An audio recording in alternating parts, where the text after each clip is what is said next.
12 months ago, I got really bored of my portrait photography work to the point that I had to take a break and just stop shooting for a few months because I realized I was shooting the same set of portrait images over and over and over again.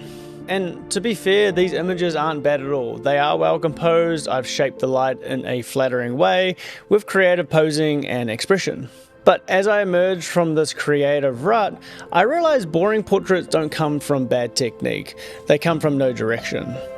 So today I'm going to share the steps I took to stop taking the same repetitive, boring portraits and how I turned it all around to capture work that I'm really happy with to this day and the new direction that I'll be pursuing. So let's go.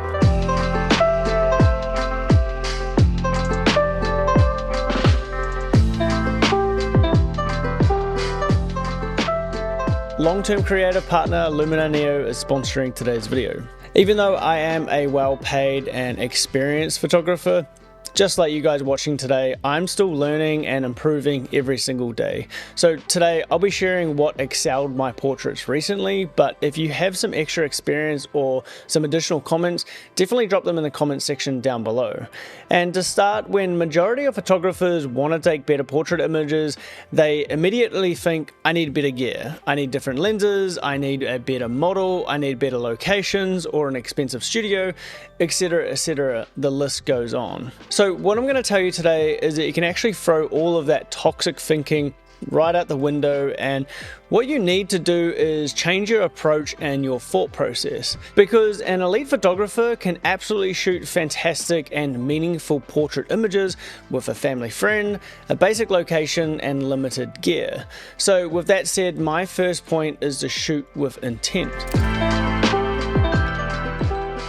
Looking back to my previous work, I was shooting all of my portraits purely on the vibe or the feeling of the image, overusing intent and direction. And I figured this out by examining and studying elite photographers' work and asking the question why their work feels so different, even though my work has similar framing, locations, lighting, etc, etc. And the reason is because elite photographers shoot with purpose, and typically they are creating work that is going to be used somewhere. So now when you're planning your next shoot, ask yourself this one question: does the purpose of this shoot move me closer to the work that I want to create? Because if it doesn't, it might look like really nice work, but in reality, it's not helping you. And guys, a quick tip is to actually just shoot less and plan more. Now, what I mean by this is to be very intentional in the work that you want to create and coming away with a handful of great images, as pro photographers aren't delivering 50 to 100 images that all look the same. They're delivering 10 to 15 strong images that all serve a purpose. Also, you need to have a clear idea of one hero image you want to create, and also have 3 to 5 subcategories that you want to capture. This pencils in the first third of the gallery and also provides that creative freedom while out shooting. And then finally, if you find yourself in a creative rut or struggling for inspiration, just stop shooting. Your priority now is to consume and study other photographers' work that inspire you. This will enable you to build a concept, and now guys, you're back into that photography mindset. So when you start shooting with intent or a proper plan, I guarantee you will see a huge improvement in the quality of your portrait images.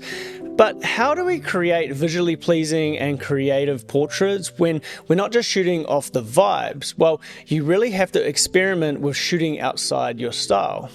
Now, before we jump into that section, I just want to share how in the last 5 years I've been retouching and recently delivering my portrait images from today's sponsor, which is Lumina Neo. For fast and easy skin retouching, it has been a big part of my workflow for years, going all the way back to the original Lumina. So my workflow is I import my images, apply my retouching preset, which I've linked in the description down below for free.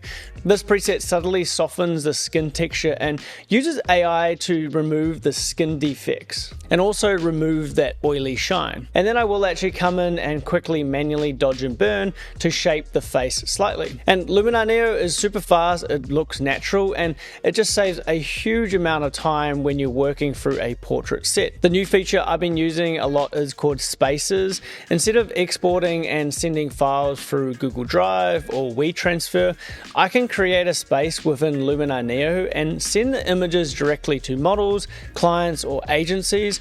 Luminar Neo also has full editing tools with creative presets and LUT support built straight in, so you have everything in the one place if you want, and it's available as a one-time purchase, which is pretty rare these days in the subscription world. If you shoot portraits and want faster retouching and a better delivery workflow, download Luminar Neo. I've left a link in the description down below, and thank you guys for sponsoring today's video. Step 2, step outside your style.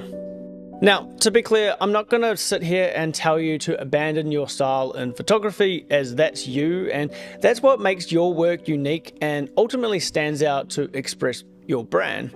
But from my experience of mainly a natural light, beach and lifestyle portrait photographer, I've been learning and experimenting with flash in the studio and aiming for a more contrasty studio lighting setup. And the main reason I did this was to learn how to shape light in multiple different ways, as typically I would aim and favor for softer light when shooting at the beach, where in practical terms that doesn't really make sense, as when you think of the day at the beach, it's warm and bright with contrasty light from the sun, and not many people want to go to the beach on these more cooler and overcast days. And I can confidently say that with this very little time of shooting flash in the studio, I can just see light differently. For example, when using top-down lighting in the studio, I've learned and observed how the light wraps. So placing a subject a few steps back from a top light, you'll see the light wrap in a 180-degree fashion.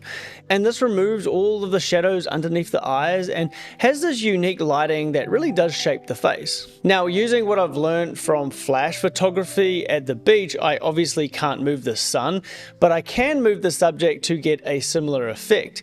And there's no way I would have learned and seen this if I hadn't stepped outside my style and tried something new. I'm also super excited to start experimenting with different lighting setups at the beach, so I'm quite interested in using scrims and also negative fill to really shape and model the light.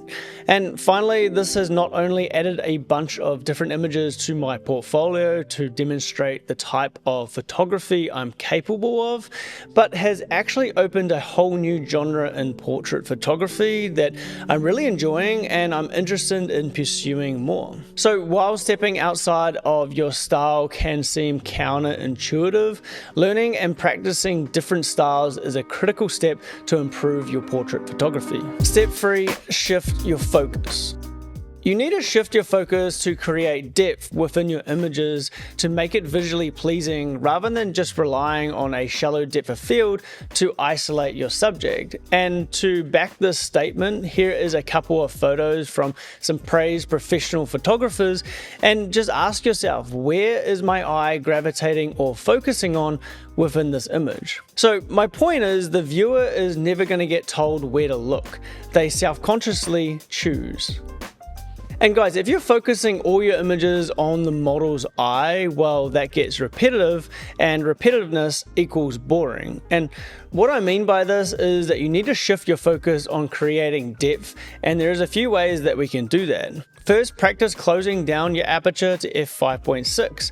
This is going to make the entire portrait in focus, but it's also going to highlight what's missing and what's distracting in your images. Next, focus on lighting and layers to get that 3D pop. We all know lighting makes a huge difference, but if you look at a pro photographer's approach, they are more bold and intentional over safe and soft lighting. This creates layers and dimensions on its own, but we can use color harmony to trick the viewer to see layers also. So think of a red handbag against a blue backdrop.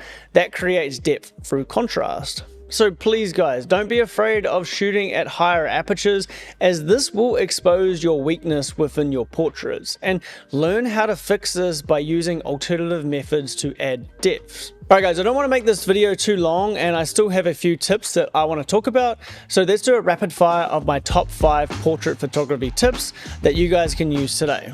Number 5, kill a comfortable habit. Us photographers go into autopilot, so if you always shoot at eye level, shoot everything slightly higher or lower.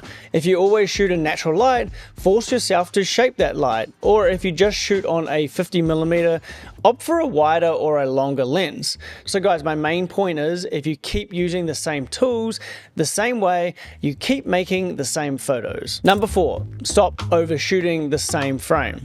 Don't just keep clicking the shutter on the same or similar composition. One photo is enough, guys. This will force you to pass the obvious shots to where the most interesting images actually happen, and it's more about growth than consistency. Number 3, limit your color palette. So think 2 to 3 colors max, because this removes visual noise and gives the image hierarchy. So think less colors equals a clearer focus. Number 2, wardrobe before location. This is usually the reason why a portrait feels ever so slightly off, as the location should support the outfit, not fight it. And the outfit decides the color palette of the image. Finally, number 1, light first, pose and position second. Light defines mood, shape, and depth, as bad light can't be saved by good posing. It's also a lot harder to move the light than it is to move the model, obviously. Alright guys, so this past 12 months has not been easy, but I managed to pull myself out of this creative rut. And the one thing that I have learned is that when you get bored of something and it actually makes you kind of upset, that's when you start producing your best work. So even though I am still learning and still improving every single day, I now know where I want to go. Now, portraits are 80% done in the camera and 20% in the edit. So if you like the way that I edit my portrait images with this nostalgic film look, definitely go check out my Lightroom presets. They work across all camera brands, and there is a spicy little discount code in the description down below. And if you are still struggling what lens to use during your portrait photography journey, definitely go check out this video. If you guys aren't going to go watch this video, maybe go consume some content, go find some portrait images that you want to recreate, and go out there and have fun. I'll see you guys soon.